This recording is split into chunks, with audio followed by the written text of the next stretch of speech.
Wonder how tall the tower is on this repeater.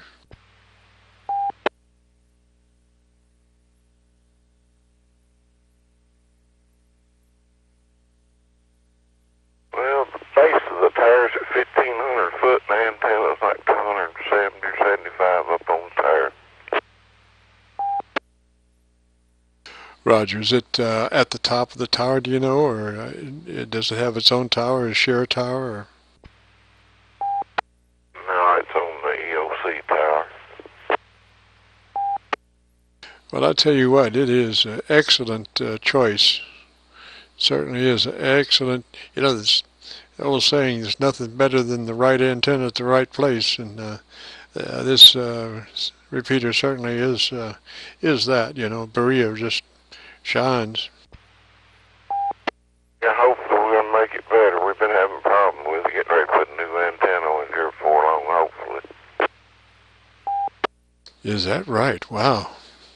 Boy, I would think it's just, you know, doing perfect like it is, but I'm sure you guys, you know, have experienced some kind of anomalies with the one that's there, but boy, it does do a good job as far as I'm concerned.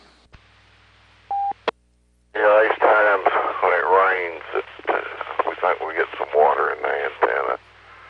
It don't do very good. You can't hardly get into it very far away at all.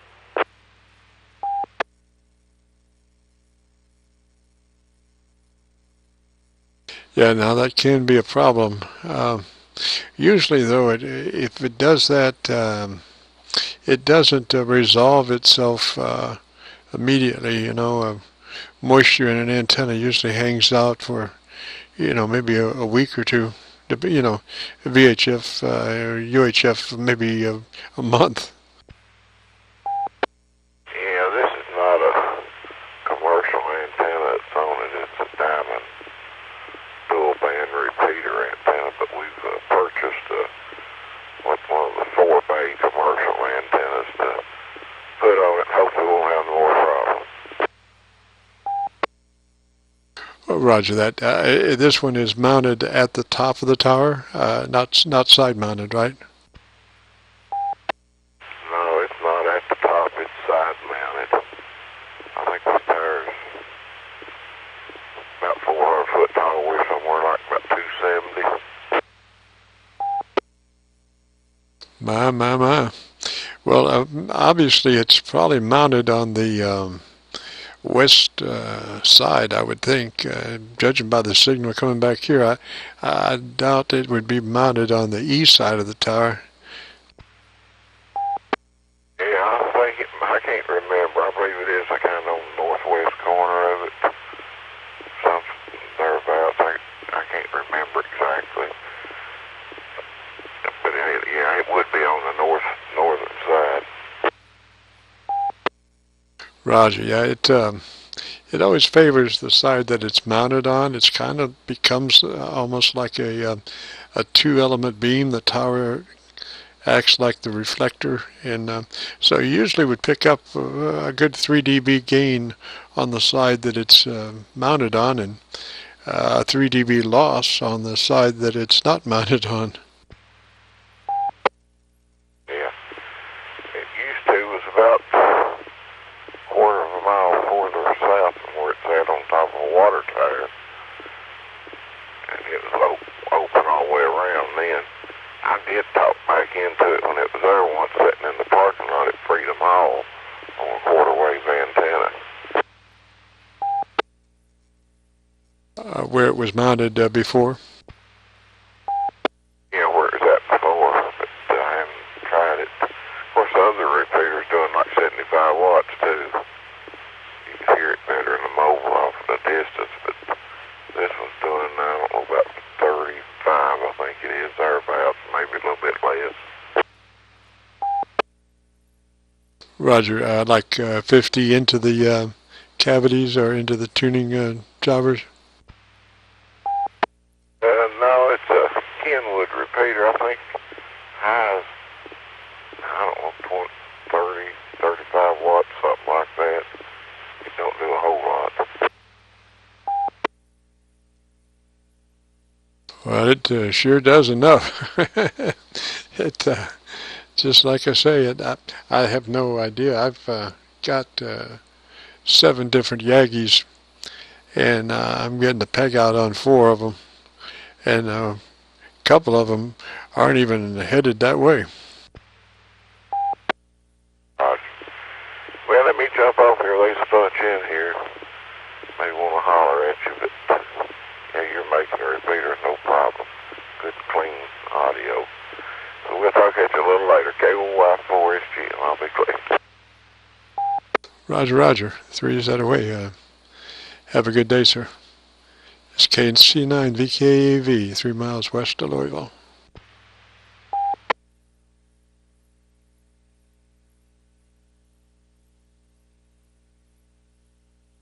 Was up your way last Sunday there, Steve, checking out a house that we're kind of interested in. Had the handheld with me. I was like, wow, man, this it'd be kind of different living up in that area close to a repeater compared to down here. Yeah, where's you looking at? 229 White Station Road. Yeah, where that's at.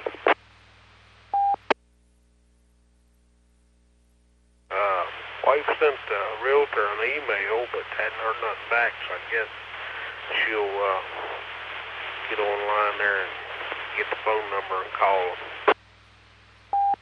Roger. Okay, I'll be back in a minute. K1Y4SG. Okay, KY4DLC.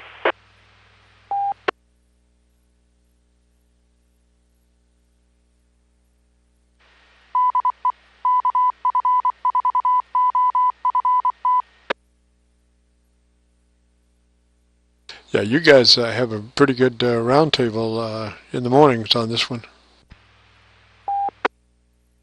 Yeah, sure do. Got you know what all goes on, and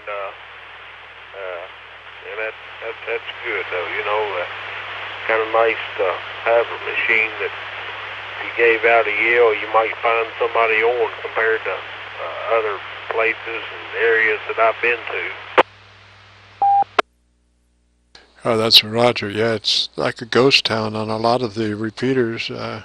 Maybe have 1 or 2 guys on it a day, you know. Now, we have 2 good repeaters up here for, well, 3 actually. The 146-850, they usually have a pretty good round table, and we used to have that on the 146-950, but that repeater's physically, the electronics are about halfway up the WHAS TV tower, and it's real difficult to maintain, so we have tried to give it a rest and shifted most of our stuff onto the 146-850. Does real good. And then we have a real good UHF 444-200 that is also mounted about the same place on the tower as the 850, but the electronics are down on the ground, so it's easier to service. But that UHF really bangs. It's I think the knobs are like 900 feet, and then the antenna's about 800 some odd feet up the tower. So we're talking some serious height above average terrain. What PL tone, if it has one, is on the 444.200? I think it's 67. Let me consult my notes here.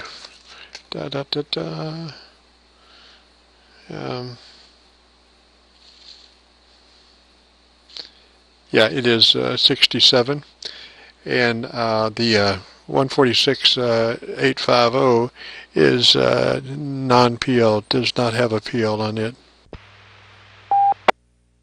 Okay, well, used to run on a 2-meter repeater back in West Virginia some few years back. It was on that frequency, and anyway, I don't have an antenna up and running on the tower at this point in time, but anyway, the little mag mount that I have to work this repeater with does pretty good for the area for different repeaters, but until I get my antenna on the tower back up and running, I'll have to wait and see if I can get those repeaters. Roger. Now you have to mount those on refrigerators. I think that's why most people use their refrigerator as a ground plane. I've got it on the outside of the house on the AC electrical box for the buried electric line. Roger. Have they started using smart meters up that way? I don't think we have one here. Roger, man, those things are nightmares. I think they say the average smart meter transmits burst like 150,000 times a day. They talk to each other, and then they kind of piggyback from one to the other, you know, and then they manage to get to a hub and transmit back to the home office. But can you imagine a whole city running on smart meters, and each one of those transmitting like 120,000 times a day, times however many hundreds of thousands there are, and that's just for like the water. Then you have the electric and gas. I mean, it would probably start to sound like a little pond in the forest at night, you know, all these chirps and stuff. Oh, it'd be a nightmare, man. They talk about constant noise. Wow, I don't know. It certainly wouldn't be nothing less. Roger. Now these are all up at UHF, I think 800, 900 megahertz. But some of the powers, I think they can go up to a watt, 1 watt power. So I mean, it's going to be something else if smart meters really, you know, like I think we're trying to get some going up here, but I really hope they get voted down, you know.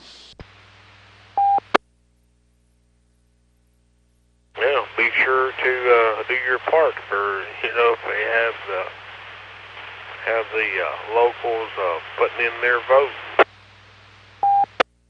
Roger. Now, Richard, on the London repeater, he was, I think they have, he was talking about a smart meter that he has at his house, you know, and it was causing RFI problems. He finally, I think he put some kind of aluminum or something over the you know, the meter, or not over the meter, but around the meter or something, trying to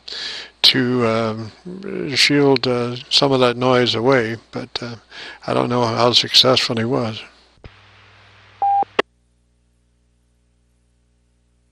Okay, hadn't heard anything about that, so it'd be interesting to know. It's definitely, I'm sure they're not going to change it out to try to solve it. Oh no, no, and it's, you know, it's all about probably saving the salaries of 4 people. You know, all this commotion for the sake of not having 4 meter readers or something like that, you know. And I think Richard, his stuff is, his smart meter is related to the power, the AC meter at his house. And then it talks to the next meter, and then that meter daisy chains on down, and finally they come across a hub somewhere with the big transmitter to relay it back to the, the main home office there.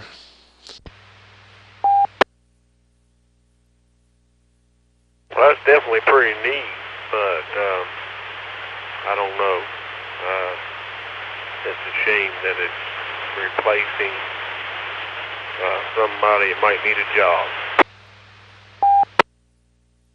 Yeah, roger that. Roger that. Well, I guess that's the forward steps of, the advancement of the human situation. Always something to have to consider when you're trying to transmit through the airwaves, and receive likewise more stuff coming in with it.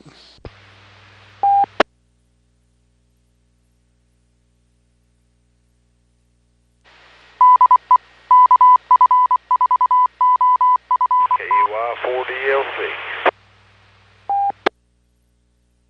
KC9VKV. Qso-Vlog, good morning. Morning, Glenn. Morning, Glenn. My daughter just woke up. I'll be back in a minute. KF4MON.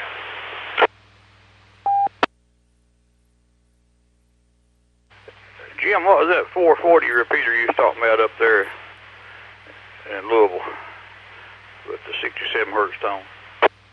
That's 444-200. It's halfway up the WHS TV tower.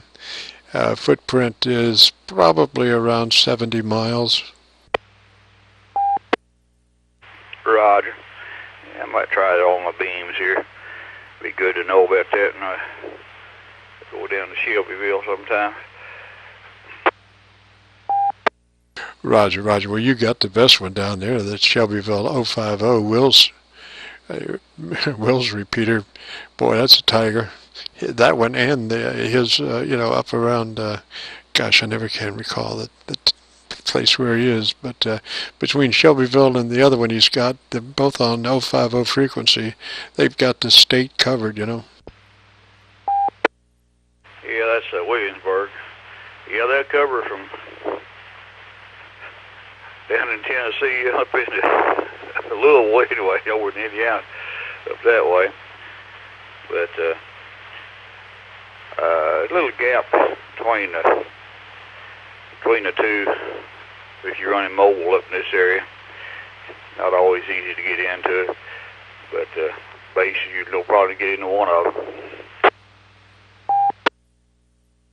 Roger, roger. Well, the idea of two repeaters on the same frequency separated by PLs, I would have thought that in the middle no man's land between the two, it would be terrible, and I have driven through that no man's land, and it only lasts for maybe 5 minutes or so as you leave one and join the other one. So it's not like you're in heterodyne hell for too long, and you just switch PLs and you're on the other one. Roger. I was in another room eating breakfast, listening to you all talk. This repeater is on the old tower. They changed tires. They used to be within 10 feet of it. It's 1,550 feet at the base. The tire is, I think, 280 feet tall, and the antenna is at 200 feet. So, roughly, the antenna's total above ground 1,750 feet. Roger. Well, it shows. I mean, it is always there for me. Every time I run past it, I'm getting something back. You know, it may be 3, 4 lights, 5 lights this morning. It's a peg out. It's been a peg out all morning long. Yes, I was thinking of the old tire a while ago, Glenn. Now, that's what the old tire was, a 1550. And they just moved it over to the new tire, so it's all right there close. The new tire might be a hair taller than the other. I can't remember what it was. But you know, this tire's it's been under 300 feet all along. I think about 280. But the ones at the EOC is 400 feet. They got varying. All the tires kind of vary in their heights depending on where they are. That's what I got mixed up there a while ago when I told him I was thinking that tire up there was like 350 or something. So, yes, I was thinking about the DOC. KY4SGN. Yeah, I think the one at the EOC is just like 398 or something. But he'd be talking that it's over the hole. But yeah, you're right on the antenna. It's on the, I'm trying to remember which way it's on the west side of the tire anyway. It might be northwest. I can't remember which way the legs are facing. But I know it's on the west side of the tire, either northwest or southwest, probably closer to the northwest. But I had it put that way so it covered most of the traffic on it. It's on the west side and north and south, so get better coverage that way. It's Qso-4OL. KC9VKV, yeah. It side mounting gives you an opportunity to favor an area. You know, and a lot of areas have you know, populations that it's called an area of dominant influence. And the formula is ERP over ADI, effective radiated power over the area of dominant influence. And side mounting an omnidirectional antenna is a very good way of increasing your ERP over ADI. So you're talking to people as opposed to cows. Roger. Well, I was sitting here listening. I get ready to check in. Morning, check your phone here in a few minutes. I'm working on the checkbook, so I better pay attention to what I'm doing. Y'all have a good one. It's Qso-4OL 73. Roger, 3's out of the way. Incidentally, I've been doing, I have a YouTube page called Jim Ferguson's Radio Story, where I celebrate 50 years of commercial broadcasting. I have 500 segments on that, specials, documentaries, and full-length music concerts. But I've just started a new segment called Qso-Vlog, and this is dedicated to amateur radio. And I've got about 50 or 60 segments now, and I've been doing some vlogs on the repeaters around, and I've done Daryl's Winchester repeater and Will's Shelbyville repeater, and that 444-200 repeater, and I'll probably be doing a piece on this one. It is, you know, been recording a segment that I'll probably post of this Qso that we've had this morning, since it's such an excellent signal coming in from BEREA. So if you would like to hear it, you could probably go to YouTube and do a call letter search, Kilo Charlie 9 Victor Kilo Victor, KC9VKV, and that would take you to the Qso-Vlog segments. Roger.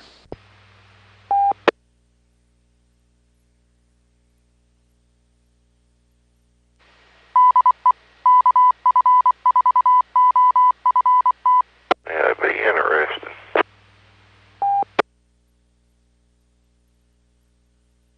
Roger. Well, like I say, this is one of my favorite repeaters there, and it is in its best form this morning. So I think you guys would be really impressed. So let me jump out of here. I'll let you guys get back together. So I'll say threes. And if you get a chance, like I say, go to YouTube and do a call letter search, Kilo Charlie 9 Victor Kilo Victor. And that'll take you right to the Qso-Vlogs. And I've got my bike. I do a bicycle mobile in the park for a couple hours in the morning usually. And you'll see a thumbnail of the bike, and then right below that there's a list of programs that has all 50 some odd segments in one list that you could bring up and see everything. And this one will probably be just below Art Bell if you get a chance. So we'll say threes and catch you guys later.